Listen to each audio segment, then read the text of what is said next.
Hello, everyone, and welcome to today's webinar on important judgments in competition law in India.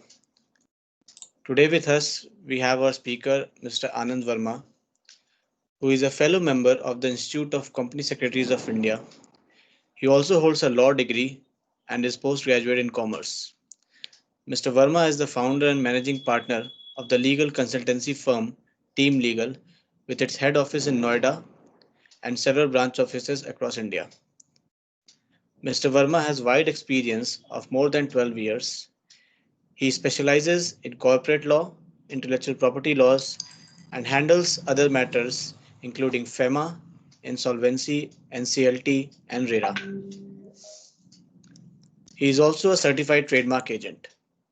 Mr. Verma had served as company secretary in the office of the official liquidator attached with the Delhi High Court and has the privilege of assisting more than 10 committees appointed by the Delhi High Court, headed by retired High Court judges, district and session judges, joint registrar, Delhi High Court, and senior lawyers of the Supreme Court of India.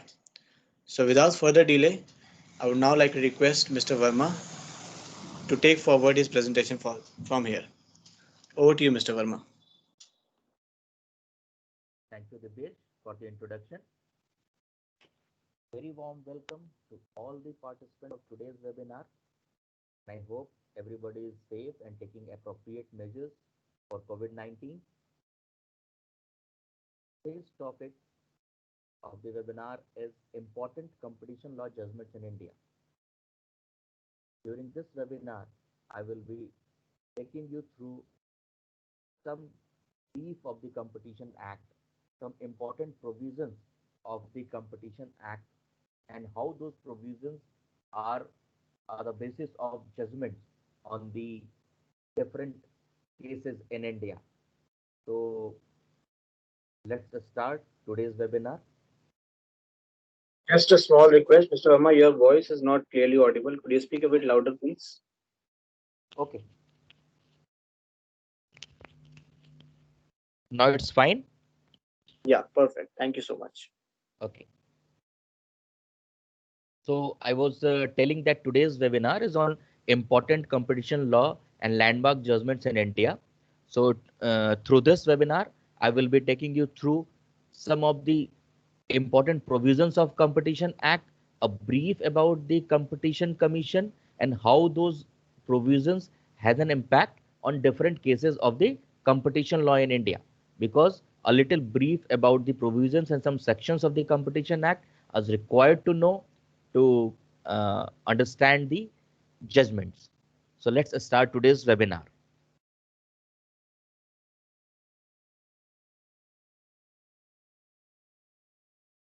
So Competition Act, how this act came into force. A very brief, I would let you know. Before Competition Act 2002, there was a MRTP Act, Monopolies and Restrictive Trade Practices Act, and during 90s when LPG liberalization, privatization, and globalization took place in India, that MRTP Act became obsolete on the account of international economic developments and more particularly related to competition law. So government of India felt that those laws will not work anymore in India. So Competition Act 2002 was enacted and came into picture. So what was the exact object of that Competition Act 2002?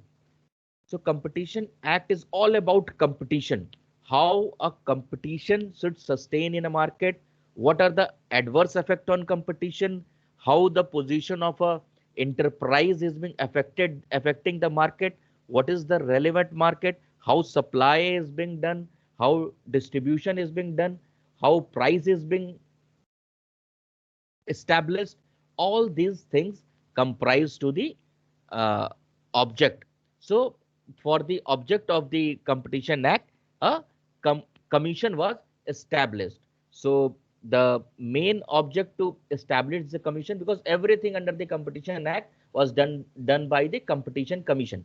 So the in a bullets, you could see in the slide that the main object to establish the commission was to prevent practices having adverse effect on competition, promote and sustain competition in market. So one thing, it should be very clear that competition, presence of competition is very much necessary. And all these exercises are being done for the benefit of the consumers of the market, for you, for me, because we are the end persons who would consume the products in the market. So all these exercises are keeping in view of the consumers, protect interest of consumers, ensure freedom of trade carried on by the participants. Why I am saying consumers? Because if the manufacturer, supplier, distributor, wholesaler, retailers, if they will not act freely in the market, or if there is any barrier in the market, then consumers, the ultimate benefit will not reach to the consumers. So it is very much important that the chain should be free. All those cases which we will discuss today form these things only, that how a manufacturer is dominating his position, how a monopoly position is being, how a price is being fixed. So all these things have an adverse effect on competition.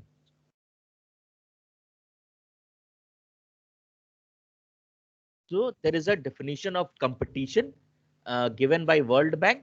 So it is a very similar, very simple definition. If you will go through it, it is a situation in market in which firms or sellers independently strive for the buyer's patronage in order to achieve a particular business objective, for example, profit, sales, or market share. For example, everybody in the market trying to get the buyer's patronage, because if today's era, if you will see digitization era, everybody is online, digitally doing purchasing all those products from Flipkart, Amazon, or all other e-commerce websites. So everybody is trying to gain the buyer's patronage by giving discount or by fixing price. But all those things should not hamper the competition. That is the main motto of the Competition Act. But in these gaining the buyer's patronage, the main idea behind is this: to gain profit, sales, or market share by all those players of the market. But for this objective of getting profit, sales, and market share, they should not strive uh, to a route which affects the market competition or restricts the entry or act as a barrier to other entrants in the market. So let's move on to the next slide. That Competition Act 2002, there are some main features or main provisions. Anti-competitive practices are uh, given in section 3 of the Act, and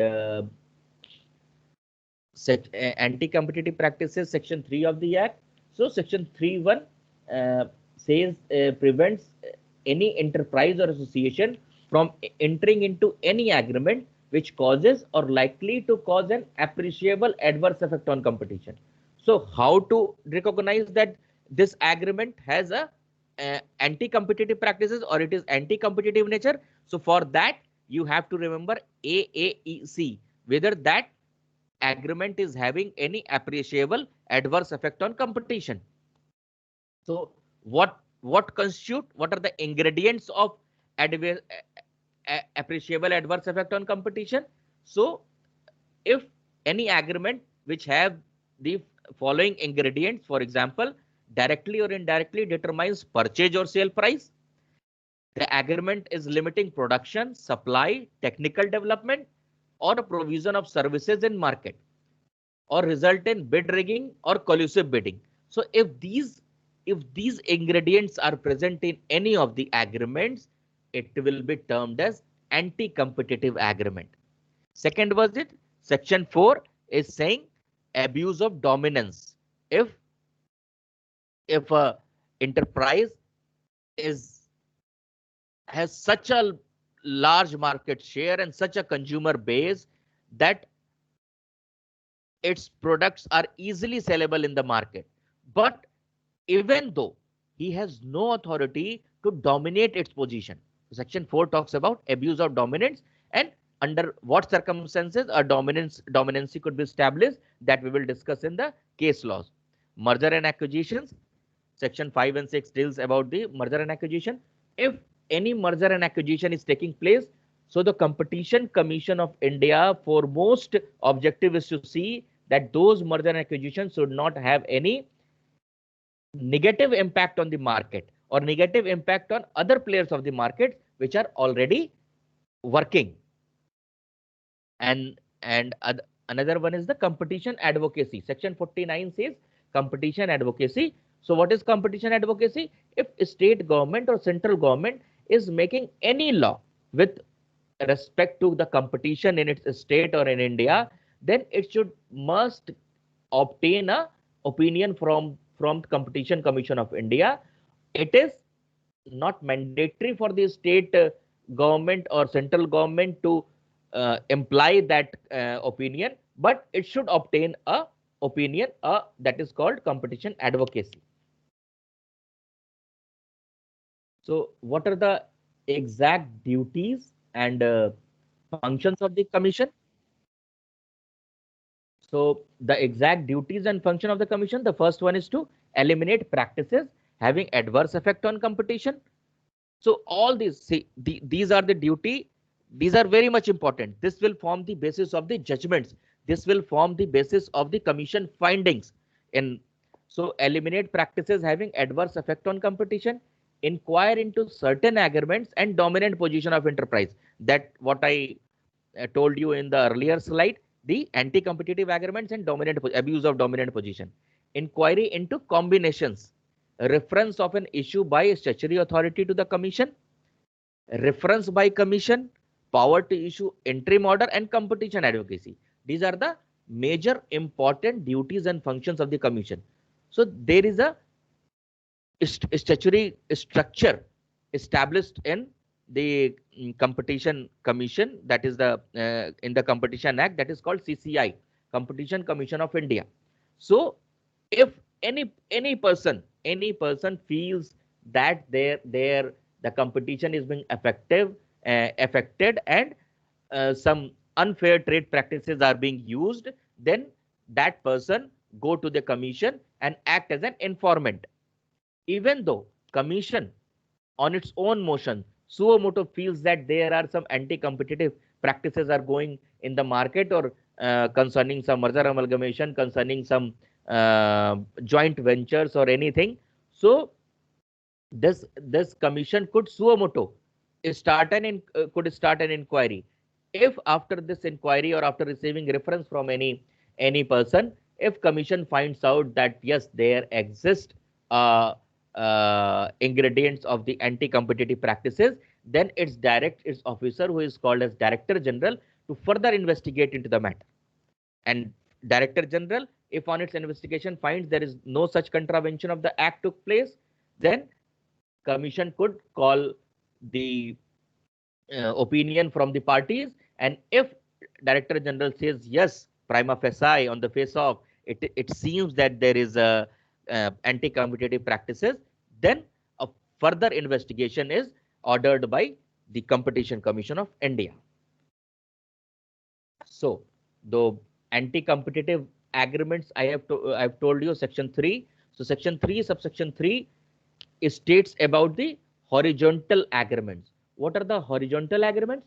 So horizontal agreements are the agreements which are entered into between the same layers of persons. So who are the same layers of persons? Like manufacturer to manufacturer, retailer to retailer, wholesaler to wholesaler. So if there is anything anti-competitive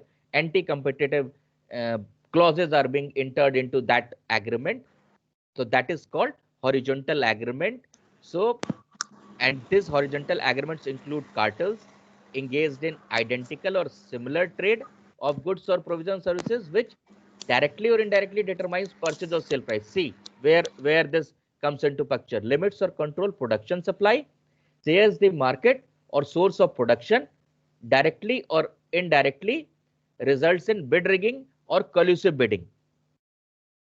So these are the ingredients. If it is found in any of the agreements, horizontal agreements, then it is termed as anti-competitive agreements, and horizontal agreement per se are termed as anti-competitive. So there is a case law in this, Builder Association of India versus cement manufacturers. In this case, it is a bid rigging and collusive bidding case.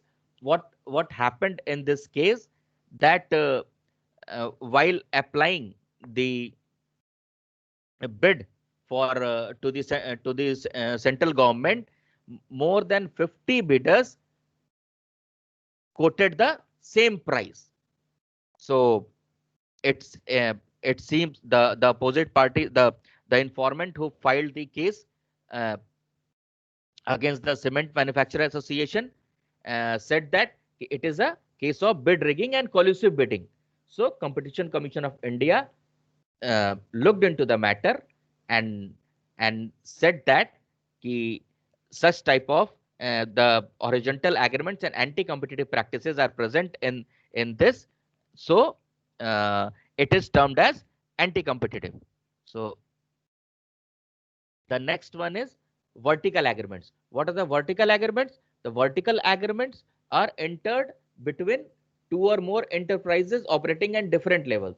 Horizontal between same layer and vertical between different layer. For example, manufacturers into an agreement with the retailer, wholesaler enter into an agreement with the manufacturer. So agreement between different layer of enterprises. Uh, and what are the examples of anti-competitive vertical agreements? What are the ingredients of it? Exclusive supply agreement, exclusive distribution agreement, refusal to deal, resale price maintenance, tie-in arrangement. So all these ingredients, exclusive supply, that you have to take supply from this manufacturer only. Exclusive distribution, that this area is fixed. Refusal to deal, if entry of any manufacturer, supplier, retailer is barred into the market. Resale price maintenance, if discount is fixed or any price is fixed, that the retailer could not sell the price without consulting the manufacturer. So all these cases are vertical. So vertical agreements are not anti-competitive in nature, but we have to see whether that ingredients of anti-competition are present in that agreement or not. So and the last one is a tie-in arrangement. So there is a very famous case of uh, this Sonam Sharma versus Apple and others. So what happened in this case, that Competition Commission of India looked into the aspect of tie-in arrangements. So in this matter, the CCI considered the sale of locked iPhones to consumers, as a result of which the consumers were required to subscribe to the cellular service of Airtel or Vodafone. What did the iPhone did? That there was a feature of it was locked. It will only be unlocked if you will take the services of Airtel or Vodafone. And Airtel and Vodafone acted as a distributor for iPhones. So the case was filed. So accordingly, the CCI held that the arrangements between Apple Inc. as the manufacturers of iPhones and Vodafone and Airtel were tie-in arrangements. They first considered that it is tie-in arrangement, and CCI, after much deliberations on the matter, laid down certain conditions, that what are the conditions which qualifies for tying. So necessary and essential. So first condition is presence of two separate products or services capable of being tied. Second one, what are the second observation of the CCI? The seller must have sufficient economic power with respect to the tying product to appreciably restrain free competition in the market for the tied. And the third observation was the tying arrangement must affect a not insubstantial amount of commerce. So the major focus in this case, Sonam Sharma versus Apple and others, was this Sonam Sharma filed the case against Apple Inc. So these three ingredients must be present to qualify for a tying arrangements. So in this case, the CCI observed that tying arrangements are per se not anti-competitive if all these things are uh, present. And further, it is also observed that distribution agreements that Apple entered into with Vodafone and Airtel helped create a market for iPhones in India, which gave domestic consumers an opportunity to purchase handsets which were otherwise available through the grey market. So what Competition Commission of India looked into? That the tie-in arrangements which Apple did with Vodafone and Airtel, it created a market for iPhone in India, which gave domestic consumers a opportunity to purchase handsets which were otherwise available in the grey market. If iPhone did not have done this, then uh, for 40,000 sets, you would have got it for 70,000 or 80,000 in the uh, grey market. So this decision was a very landmark decision by CCI, which clearly depicts that not all vertical restraints are bad and that some vertical restraints may be beneficial to the end user. So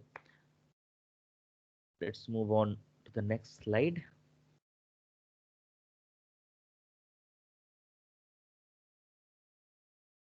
Once again, the case of vertical agreement. So earlier the case was on tying in arrangement. So this case has the ingredient of exclusive supply, exclusive distribution, and refusal to deal. Just for a recap, let's go to the earlier slide. Exclusive supply, exclusive distribution agreement, and refusal to deal. These are the ingredients of a vertical agreement. So this case of Sri Shamsher Kataria versus Honda CL Cars India Limited and others has all these ingredients.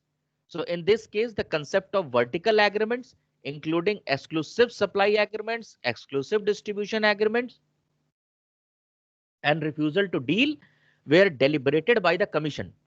So the informant in this case was Sri Shamsher Kataria, and he alleged that anti-competitive practices on the part of opposite parties, Honda CL Cars India Limited and others, were being done. And what was the anti-competitive practices? The genuine spare parts of automobiles manufactured by some of the opposite parties were not made freely available in the open market. And most of the original equipment suppliers or manufacturers and the authorized dealers had clauses in their agreements requiring the authorized dealers to source spare parts from the original equipment manufacturers and their authorized vendors only. What is this opine? That sorry, the you have to purchase the the accessories from the original equipment manufacturers and authorized vendors only. You don't have free choice. The Competition Commission of India held that the agreements were in the nature of exclusive supply, exclusive distribution agreements, and refusal to deal under Section 3, Subsection 4 of the Competition Act 2002, and hence the Commission had to determine whether such agreements would have an appreciable adverse effect on competition in India or not. So the commission held that. So I have told you in the earlier slide what was the appreciable adverse effect on competition, how how it is defined. The appreciable adverse effect on competition, that is AAEC. So what were the integrants I have told you? Directly or indirectly determines purchase or sale price, limits production, supply, technical development or provision of services in market, or results in bid rigging or collusive bidding. So the commission held that the agreements in question are in contravention of Section 3 of the Act, and also remarked that the network of such agreements allowed the OEMs to become monopolistic players in the aftermarkets for their model of cars, create entry barriers, and foreclose competition from the independent service providers. So you cannot, the commission also said that such a distribution allowed the OEMs to seek exploitative prices from their locked in consumers. So this was held as anti-competitive under the section 3 subsection 4 of the Commission Act, and it had the appreciable adverse effect on competition in India. Let's move on to the next. FX Enterprises Solution India Private Limited versus Hyundai Motor India Limited. This was on resale price maintenance. So let's a little bit recap again. Vertical agreements. I have you have we have discussed on case law on exclusive supply, exclusive distribution, refusal to deal, and we have also discussed the case on tie-in arrangements, that is Sonam Sarma and Apple Others, and all these other three exclusive supply agreement, distribution, refusal deal. This case, Shamsher Kataria versus Honda CL Cars. So now the case on resale price maintenance. That what has happened in this case, that it is one of the informant. Why I'm saying informant? Because see, the anybody can go to the competition commission and say that competition is being affected and my business is being affected by the practices adopted by the other party who are operating in the same market, which in the market in which I am operating. So here the FX Enterprise Solutions India Private Limited became informant. So the person who goes and complain to the commission, he has been called as informant. And this Enterprise Solutions alleged that according to the agreement with Hyundai, dealers were mandated to procure all automobile parts and accessories from Hyundai or through their vendors only. While collaborating on alleged anti-competitive practices of Hyundai, the informant stated that Hyundai imposed a discount control mechanism. See, this is resale price maintenance, that you cannot give a discount beyond a range as permitted by Hyundai. You cannot do this. Once you being a manufacturer, original equipment manufacturer, you have sold your product, you cannot determine price after that. So this was amounting to resale price maintenance and contravened section 3 subsection 4E of the Competition Act 2002. The commission observed that Hyundai through exclusive agreements and arrangements contravened provision of section 34E, read with section 31 of the act through arrangements which resulted into resale price maintenance, and CCI imposed a penalty of 87 crore on Hyundai and also reprimanded Hyundai and directed that the infringing anti-competitive conduct of Hyundai in the case included putting in place arrangements which resulted into resale price maintenance. So this is a case of resale price maintenance. Let's move on to the dominant position. What is a dominant position? How do you define this dominant position? So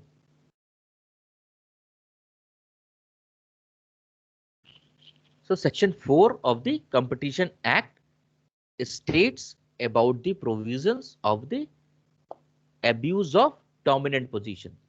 So section 4 says that, or states, prevents any enterprise or group from abusing its dominant position. There is no harm if you are in dominant position. There is no harm if you are creating competition. See, this is very, very important and underlying idea about the Competition Act. You be in competition, but competition must be fair. You must be in dominating position, but dominating position must not be abused. These are the underlying idea of a Competition Act or the supervision of the Competition Commission of India. The act provide circumstances where there is abuse of dominant position. So what are those circumstances when it is says that dominant position is being abused? So section 4 subsection 2 prevents some of the acts which resulted in abuse of dominant position. What are those acts?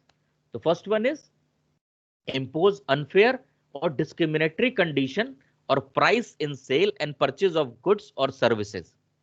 Second one, limit or restrict production of goods or services.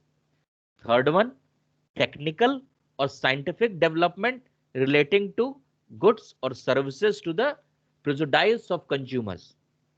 Indulged in practice resulting in denial of market access. Make conclusion of contract subject to acceptance by other parties. Use its dominant position in one market to enter into other relevant market. These are the some 5 to 6 conditions with which being used by a enterprise or entity on a being on a dominant position. So it is being said or commission or it will be said that it is abusing its dominant position. So what is the first case? The first case is very important and very famous case, Manu Jain versus Hiranandani Hospital, Mumbai. What was the fact of the case? The fact of the case was that there is a hospital by the name Hiranandani Hospital in Mumbai, and that hospital entered into an exclusive agreement with Cryobank. So Cryobank to supply all stem cell banking services to the hospital's patients for a period of 1 year. That is exclusive contract with Cryobank. You must be knowing stem cell banking. What is a stem cell banking? Umbilical cords of the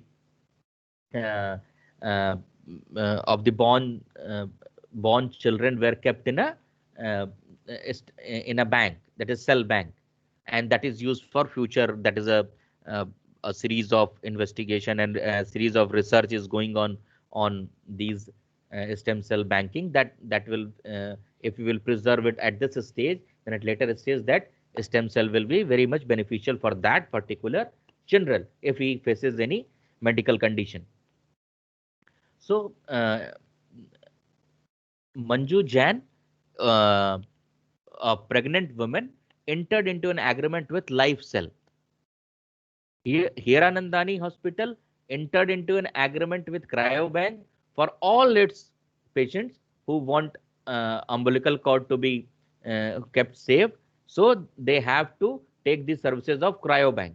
But Manju Jain, a pregnant woman, entered into an agreement with LifeCell.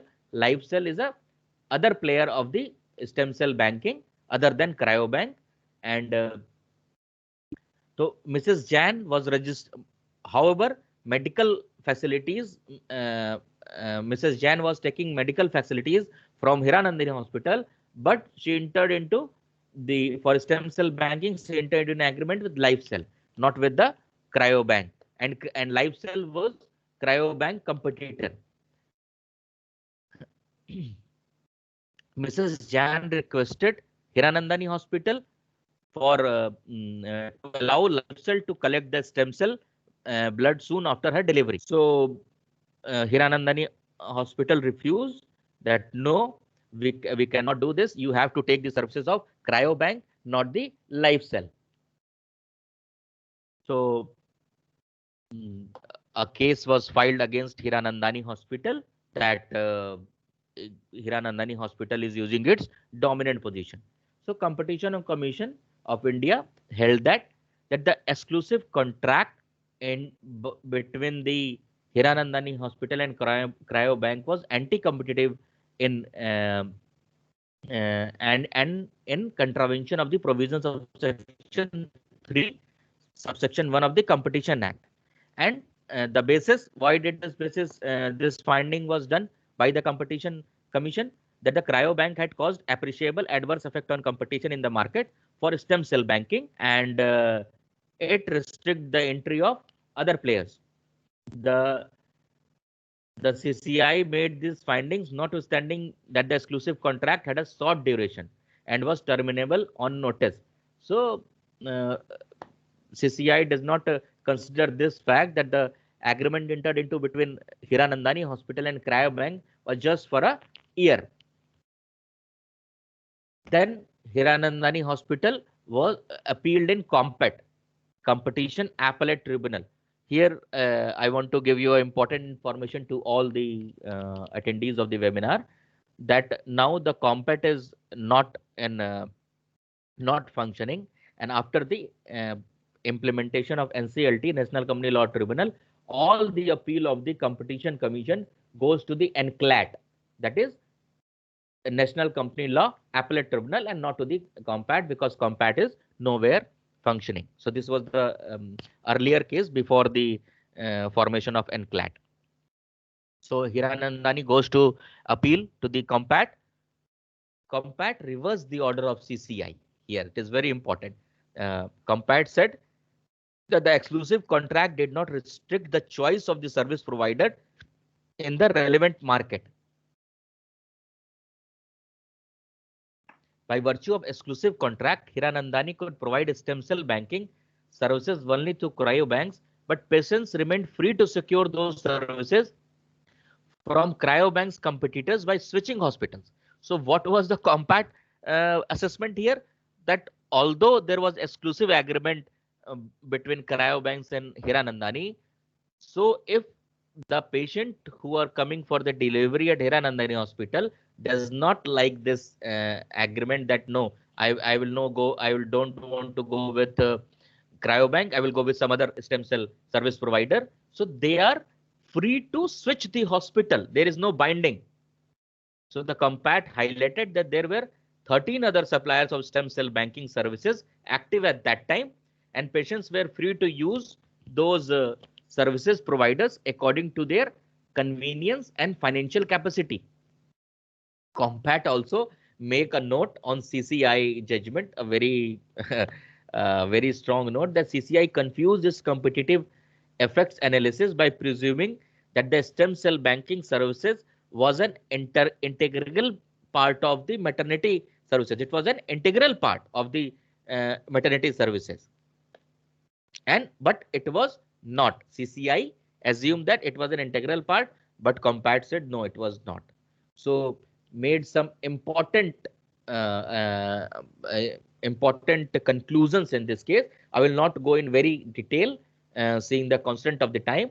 I will let you know the pointers of it. What was the COMPAT judgment pointers, important conclusions?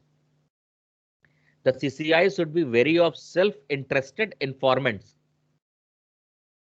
Findings need to be supported by evidence and cannot be mere conjecture or imagination. This I will let you in detail, that the COMPAT was damning of the quality of the CCI's evidence, especially the manifest absence of any evidence probative of the theory of harm. The CCI analysis consisted per the COMPAT of mere conjecture and imagination. There was no analysis of actual effects and nothing to support the posited theory of harm. So they just concluded their theory but did not put anything in evidence in support of their facts. Exclusive dealing is a fundamental part of business. It is not anti-competitive by nature. And the next one is very important, examination in chief of important. In Hiranandani case, neither the Director General nor the CCI deposed the actual complainant. Actual complainant was not deposed at any time, and there was necessarily no cross examination held. So how you could pronounce the order? So all this deficiency in the order of the CCI was concluded in a noted form.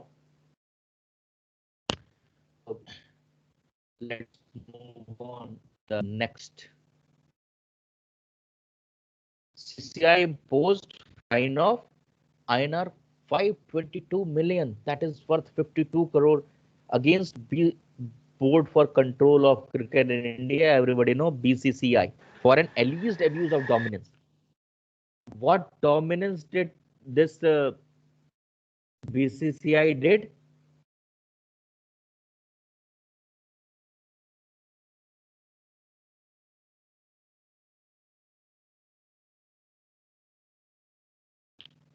They the Competition of Commission of India levied penalty of 52.24 crore on the BCCI for abuse of its dominant position for denying access to others looking to organize professional domestic cricket leagues. And what did do BCCI did, which rose to this level? The issue rose to this level. The CCI found that the CCI found that to be in contravention of the provisions of Section 4, that is the abuse of dominant position of the Competition Act 2002, for its assurance to broadcasters of the Indian Premier League that it would not organize, sanction, recognize or support any other professional domestic 2020 competition that is competitive to IPL for a period of 10 years. It entered into an agreement with the broadcasters of the IPL and said that it would not organize or authorize or sanction, recognize or support any other professional domestic 2020 competition that is in competition to the IPL for a period of 10 years. It means in India, if any domestic non-member of the BCCI or any person or anybody wants to conduct a domestic uh, cricket matches or tournament in line with IPL, BCCI will not support it, not provide any sanction, recognize it for a period of 10 years. So this was held to be abuse of dominant position, and in this BCCI given media rights for broadcast of IPL to Sony TV channel. So lots of arguments held. So BCCI said that BCCI is a not-for-profit society established to promote sport in the country and does not engage in any kind of commercial activity with the objective of earning profits. Therefore, it cannot be considered to be an enterprise, because the CCI in its order said that BCCI is an enterprise. So the first arguments held which took place was based on the enterprise, whether BCCI is an enterprise or not. The commission was of the view that despite there being no profit motive, BCCI should be considered an enterprise. The commission very strongly observed that definition of enterprise was wide enough to include within its purview any entity performing an economic activity. So just if you are a not-for-profit organization, you cannot say ki I am a NGO, I am not working for profit, because not-for-profit organization first motive was not for the personal gain or for the profit motive, but just for the betterment of the society. The commission pointed out various economic activities undertaken by the BCCI, along with the fact that the ICC itself acknowledges such economic activities to prove that BCCI is in fact entity performing economic activities. And also the issue of relevant market also came into picture, and the Director General finds out that organization of professional domestic cricket leagues events in India is a relevant market for this. And in 2013 case, the DG had defined the market differently. However, the CCI had assailed the definition of the DG and held that relevant market to be organization of professional cricket leagues events in India. So this was all the arguments held in this, and the order was passed by CCI imposing a penalty of 52.24 crores. CCI directed BCCI also to cease and desist from any practice in future denying market access to potential competitors, including inclusion of similar clauses in any agreement. CCI also asked BCCI to desist from using its regulatory powers in any way while considering and deciding on any matters relating to commercial activities. And CCI also directed, the one very important, that will set up an effective internal, BCCI will set up an effective internal control system to its own satisfaction in good faith and after due diligence. So this were the order of the BCCI, and BCCI was directed to comply with all the orders within period of 60 days from the receipt of the order. So let's move on to the next case, that is Santuka Associates Private Limited versus All India Organization of Chemists and Druggists. This is also a case of dominant position, and the case is relates to the abuse of the dominant position in the market of pharmaceutical drugs in India. In this, Santuka Associates Private Limited, through its managing director, Mr. Santuka, alleges the abuse of dominant position by AIOCD, that is All India Organization of Chemists and Druggists, under Section 19 of the Competition Act, on grounds that is limiting and restricting the supply of drugs, threatening and coercing drug manufacturer USV. USV was an international drug manufacturer whose subsidiary was working in India, to terminate its clearing and forwarding agency arrangements with the informant.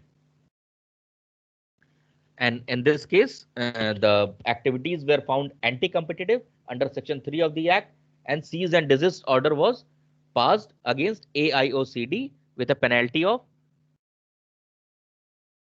47,40,613 rupees. And what were the other factual metrics of this? The informant, that is the Santuka Associates, was a clearing and forwarding agent of US Vitamins Limited, that is the opposite party for the state of Odisha, and Santuka agencies, his sister concern, was the sole distributor of USB medicine for Odisha.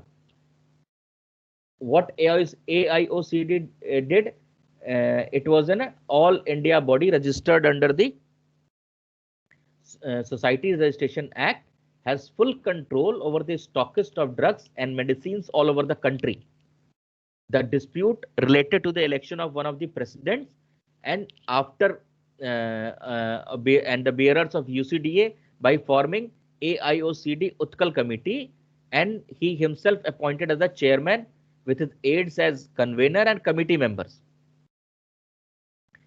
This led to pressure on informant, that is Santuka Associates, to cooperate with the president. Otherwise, repercussions for the products of USB had to follow if it did not terminate its agreement with the informant. So USB products were stopped from sale in Mumbai. So the next set of crucial facts relates to the various MOUs and agreements with AIOCD had entered with Indian Drug Manufacturers Association, an organization of pharmaceutical producers of India, to enable a drug manufacturing company to appoint a stockist in consultation with the concerned state or district chemist and druggist association, as per the guidelines. So in this case, it was concluded the Director General found mischief under Section 3, subsection 3A and Section 3, subsection 3B, read with Section 3, subsection 1 of the Competition Act 2002. After seeing the horizontal agreement amongst the members of AIOCD and their practices just to restrict one player, several agreements were entered.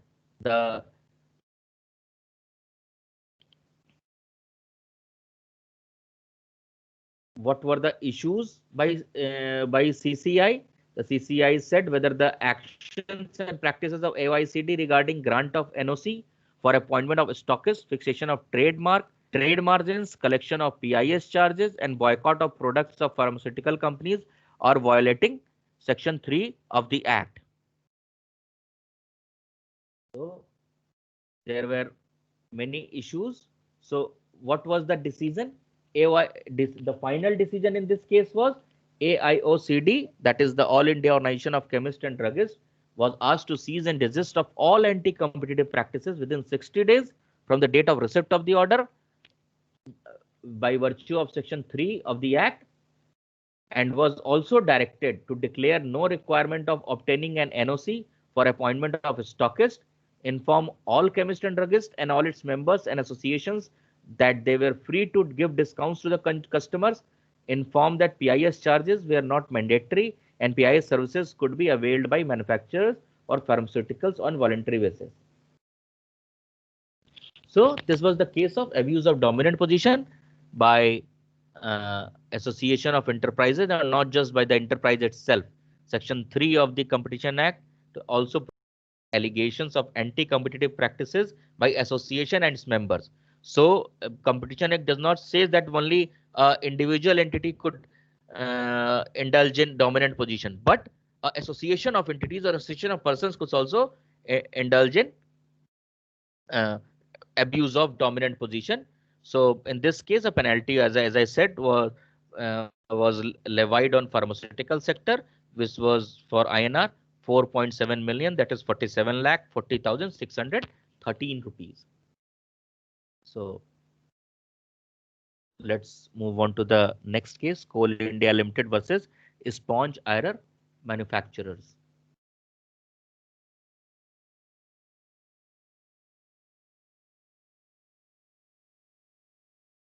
What happened in this case?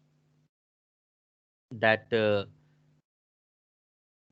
Sponge Iron Manufacturers filed a case against Coal India Limited and other 6 in total, against total 7 parties.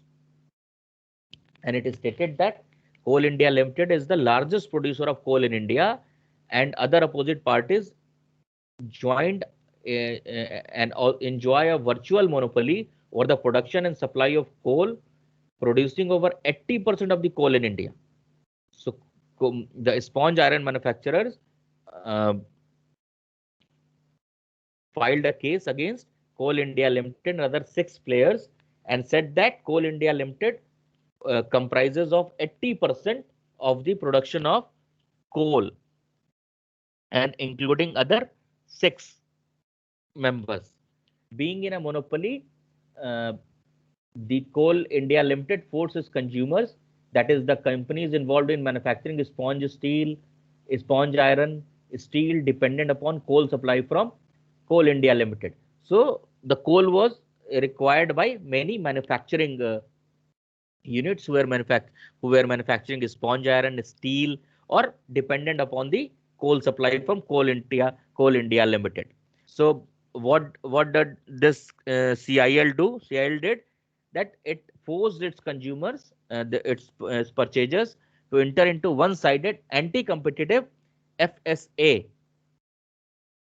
fuel supply agreement and memorandum of understanding, under which these buyers had no bargaining power or power to negotiate. Since I am 80% holder of the coal in India, so nobody can bargain with me. No, nothing doing. This could not happen. So sponge iron manufacturers filed a case against this Coal India Limited. It was also stated that in spite of being subjected to such unfair terms under the FSA, that is fuel supply agreement and MOUs, there was no guarantee for the buyers that the quality or the quantity of the coal being supplied will be in conformity with the terms and conditions as mandated therein. See, the Coal India Limited also does not stop there, that that you don't have bargaining power, but also the quality and quantity is also not promised.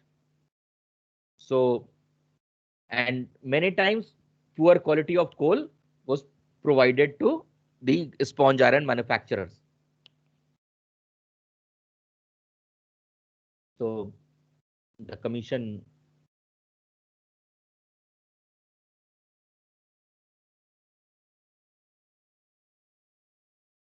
in this case, it was found that the Coal India Limited was using his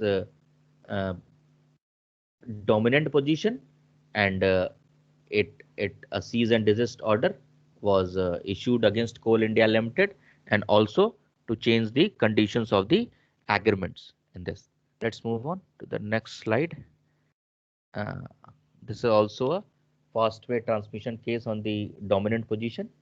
In this case, the Supreme Court held that the phrase "in any manner" Section 4, this is a case of Section 4, subsection 2C of the Act, which had a wide import and must be given its natural meaning. So in this case, it is said that once a dominant position is established, whether a broadcaster is in competition with the multi-system operator is a factor that becomes irrelevant, and the provision was applicable vis-a-vis a competitor as well as a consumer. So in this case, the reference was made to explanation to section 4, which states that the dominant position is regarded as the ability to affect competitors as well as consumers. And the definition of consumer is given under section 29F of the Act. And in this, Honorable Court held that there has been a contravention of the Act under section 4(2)(c) of the Competition Act. So let's move on to the next question. Next slide. This is relevant market. So this is also one of the very important provisions of the Competition Act. Relevant market. So relevant market is one of the primary concerns while determining dominant position as well as abuse of dominant position by an enterprise. So section 2 or 2R of the Competition Act renders an exclusive definition. What is the relevant market? The relevant market means the market which may be determined by commission with reference to there are two types of market. First is the relevant product market and the second one is the relevant geographic market. So what is the relevant product market? Market comprising of all the products or services which are regarded as interchangeable or substituted by the consumer by region of characteristics of the products or services, their prices and intended use. Relevant market means the market in which the buyers has a choice to substitute, to interchange their products as on the basis of prices, on the basis of service, on the basis of quality.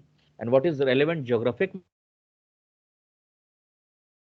It comprises of the area in which the conditions of the competition for supply of goods or provision of services or demand of goods or services are distinctly homogeneous and can be distinguished from the conditions prevailing in the neighboring areas. So it is a geographic market that it is in the nearby market, this product you will find a different version of this product, but in other market you find a different version of this product. So it is differentiable and it is comprising of goods or provision of services or demand of goods or services.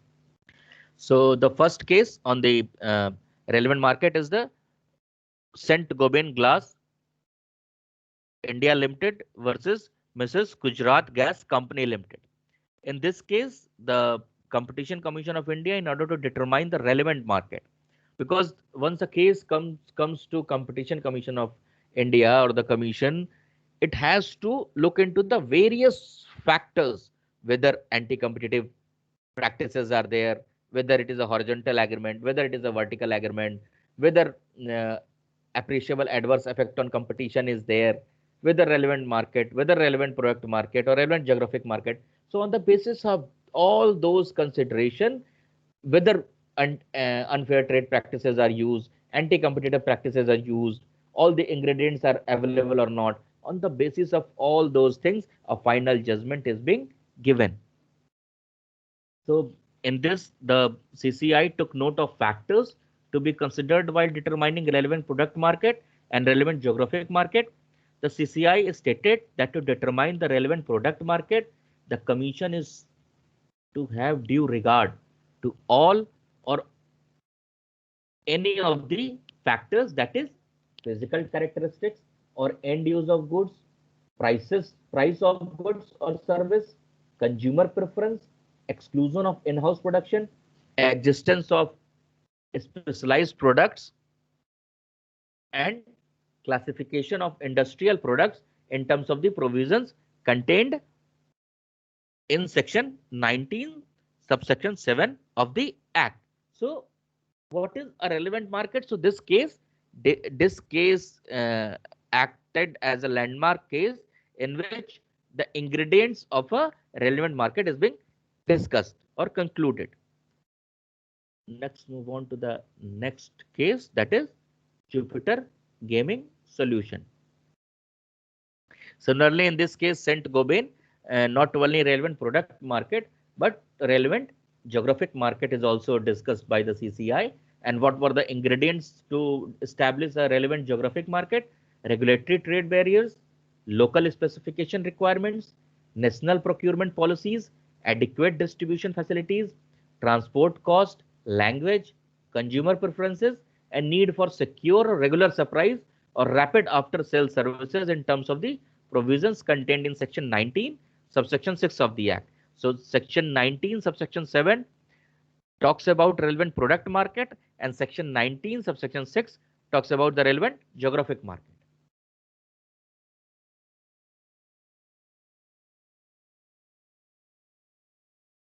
Yeah, the case Jupiter Gaming Solution. In this case, the commission says that while determining alleged abuse of dominance by government of Goa, that dominance per se is not bad, but its abuse is bad. In competition law in India, Commission says that abuse is said to occur when an enterprise uses its dominant position in the relevant market in an exclusionary or and an exploitative manner. It is not. It says that abuse of dominant position by government of Goa. It was a case of uh, uh, lottery case in which the lottery license was given, a bid of lottery was done, but government of Goa put certain restrictions, certain eligibility criteria which restricted some entrants of other entrants of or other player of the lottery market. So CCI says that while determining alleged abuse of dominance by government of Goa, the dominance per se is not bad, but its abuse is bad. I also said that in the earlier slides, if you are in a dominating position, that is fine, but you should not abuse that dominant position. So in this case, the government's tender bid of lottery contained certain conditions which apparently restricted the size of bidders, such as minimum gross turnover of the participating entity. Participating entities should have experience of at least 3 years. So these are the some eligibility criteria. So finally, the CCI held that the government of Goa, by imposing such condition, abused its dominant position, denial, which resulted into denial, restriction of market access to the other parties in the relevant market. Let's move on to the next slide. This is anti-competitive practices. So this is a case of Rajasthan Cylinders versus Union of India.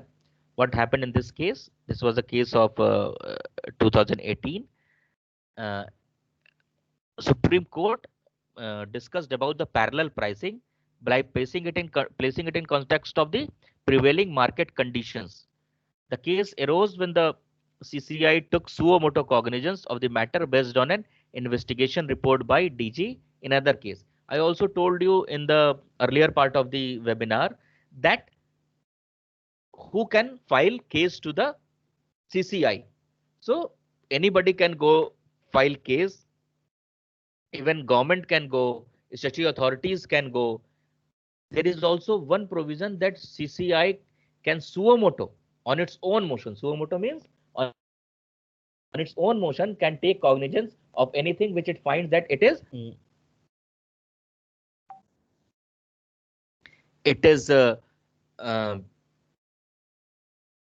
anti-competitive in practice. So in this case, the investigation report was filed by Director General.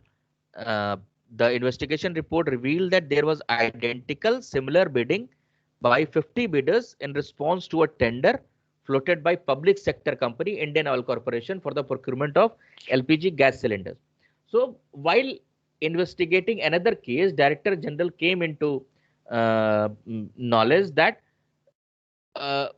there were 50 identical bids given by a public sector company, Indian Oil Corporation, for the procurement of LPG gas cylinder. The CCI concluded that the parties has reached an understanding to manipulate the process of bidding. So what did this public company they do? They appeal to the case moved to the Supreme Court, and the Supreme Court disagreed with the findings of the CCI, and uh, Supreme Court said that the nature of the market and the fact that three public sector oil companies accounted for all cylinders purchased in the country, it explained the reason for parallel pricing, and it was not the result of any concerted practice. So here the Supreme Court said that no, that it was not a concerted practice, but it is the reason of parallel pricing, because these three public sector companies were only accounting for all the cylinder purchase in the country. So there were no other players who could purchase this. So if we say that they have manipulated the prices for bidding, so it is not so, and they have not entered into any concerted practice. Let's move on to the next slide. That is the abuse of dominance. So there was a very important case of Google.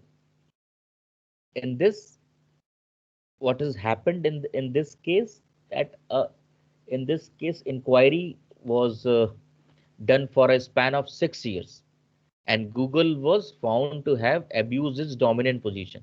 I have said that it is good that you are dominating, but it is bad if you are abusing your dominance. So Google was found to be abusing its domination. Well, how it has been done? That in a web search, advertising services in India, uh, the Google was found to be in search bias.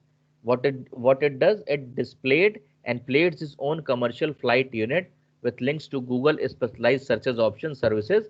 It deprived users of additional choices.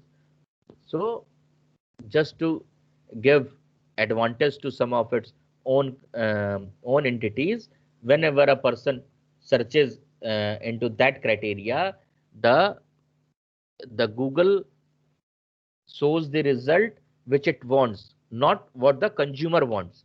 So this was because Google search engine was the biggest search engine. So you cannot manipulate, you cannot abuse your dominant position.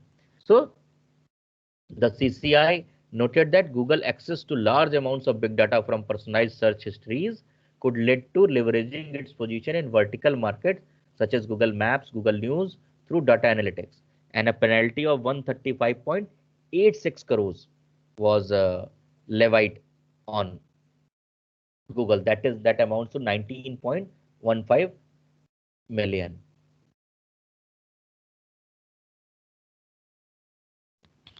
Let's move on to the next slide, and this is the leniency provision. So what is a leniency provision? So there is a provision in the Competition Act that if you become a informer, if you become an informer and if you see that some anti-competitive practices are being going into the market, and if you first inform it, and if you are part of that group or something, and if you first inform to the commission, then a lenient approach could be taken by CCI in favor of that informant. So leniency is provided to the extent of 100%. If a penalty is levied on that informant who discloses such anti-competitive practices, then up to 100% leniency is given to that informant. But the condition is that the person must make full, true, and vital disclosure of a cartel to the CCI. The leniency system is targeted at cartel participants and seeks to induce participants to break rank and turn approver. You can say that participant as an approver.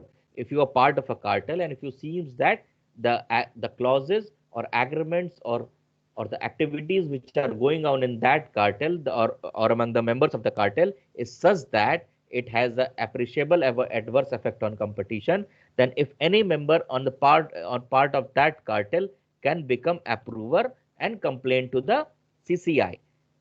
He being a part to that cartel, if CCI found gathered or in a decision it concludes that the approver has made true, full and vital disclosure, then leniency up to 100% could be given, or also 50% or 30%. Confidentiality is the bedrock of an effective leniency regime, and it is up to the competition uh, commission and also up to that approver to maintain confidentiality. If the confidentiality is breached, then leniency provision will not work. So there are some cases of the leniency provision. Panasonic Energy India Company Limited.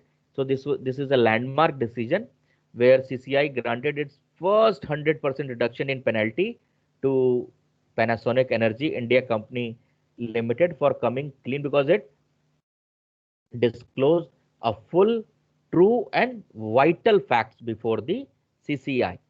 And this was the fact was related to the dry cell battery cartel between 2009 and 2016. So there was a dry cell battery cartel was going on in India in 2009 and between 2009 and 16. So Panasonic Energy India Company Limited becomes approver and provided all the facts about the cartel to the CCI. There is another case of Nagrik Chetna Manch versus Fortified Security Solutions. So this was a case that in which the leniency applicant said that the CCI ought not to make a distinction between the evidence filed by leniency applicants with the CCI when they first approach it for leniency and that collected by the DG as a result of his own investigation, including oral depositions when granting confidentiality. But unfortunately, in this case, the CCI decided that confidential treatment granted under the lesser penalty regulations does not extend to evidence obtained or collected by the DG, even if such evidence is obtained from a leniency applicant. For example, it means that if DG has also obtained the same information and leniency applicant has also got the same information, then leniency applicant on the basis of that cannot claim leniency because DG investigation and leniency becoming approver does not have any bearing. Let's move on to the next slide. Yeah, jurisdiction of CCI by Supreme Court of India. This is also one of the most important judgment, that is jurisdiction of CCI by Supreme Court of India. This was a dispute between telecom entrant Jio and incumbents Airtel, Vodafone and India. The Supreme Court in this held that the cemented the primary jurisdiction of the sectoral regulator in sector-specific subject matters. So Jio earlier gone to the CCI alleging that the incumbents were deliberately delaying and denying it points of interconnection, leading to congestion in its networks. CCI initiated an investigation into the alleged cartel. You must have also, when you have hired the Jio services, there was a lot of congestion in their network. So the Jio said that intentionally the other players in the market is blocking my network, and that is resulting into congestion.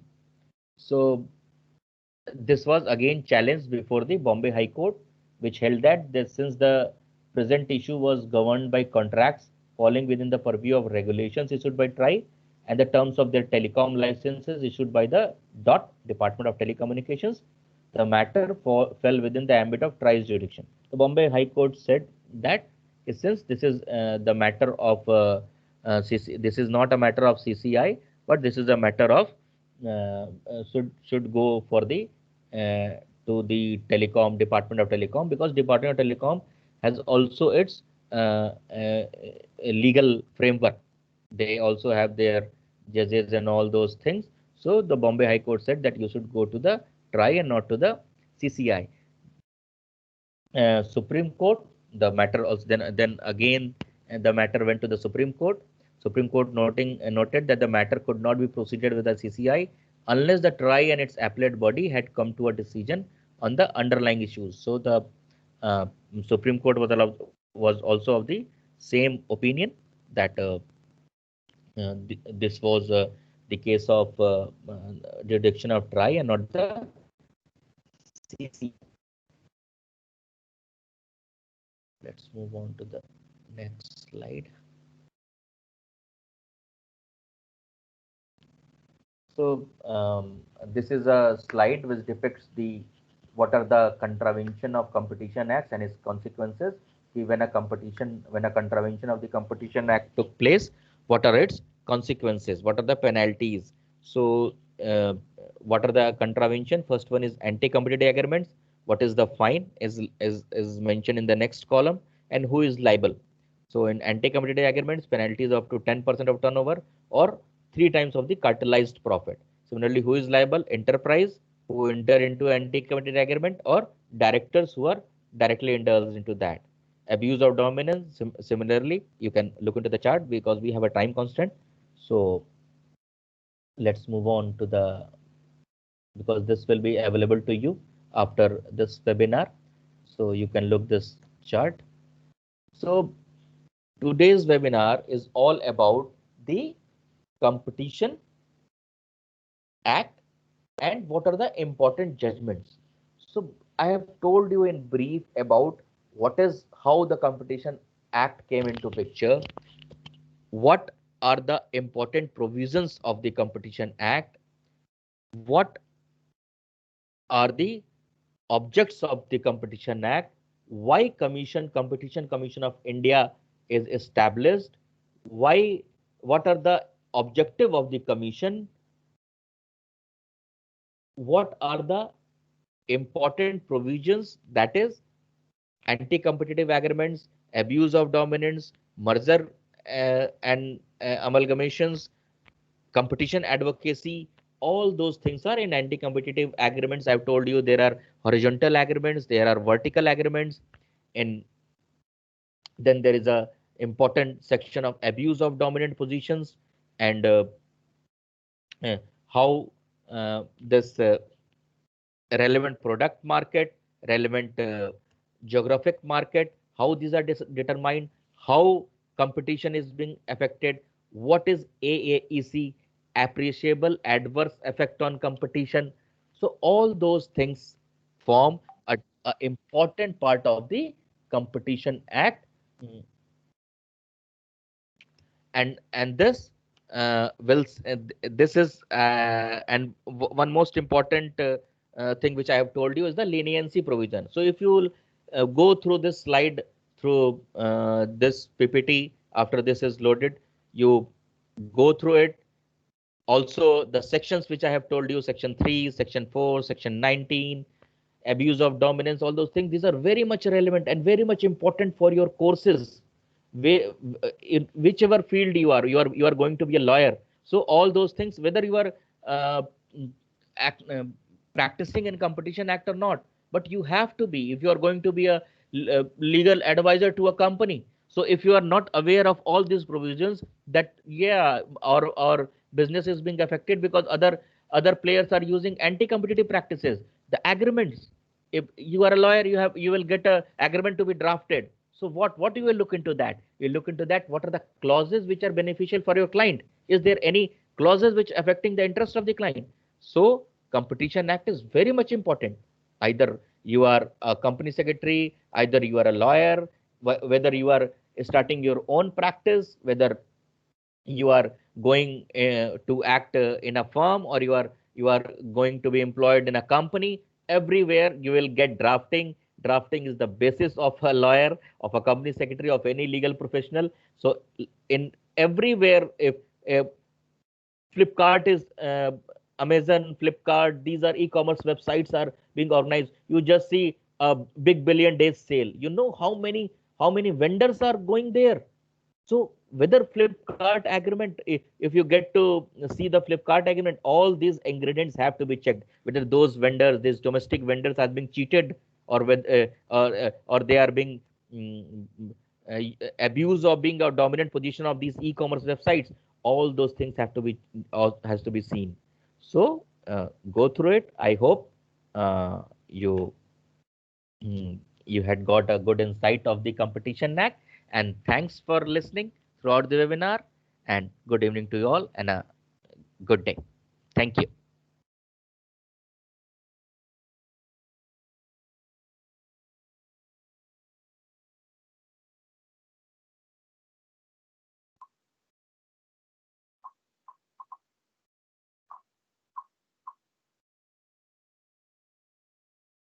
Thank you so much, Mr. Verma, for the presentation.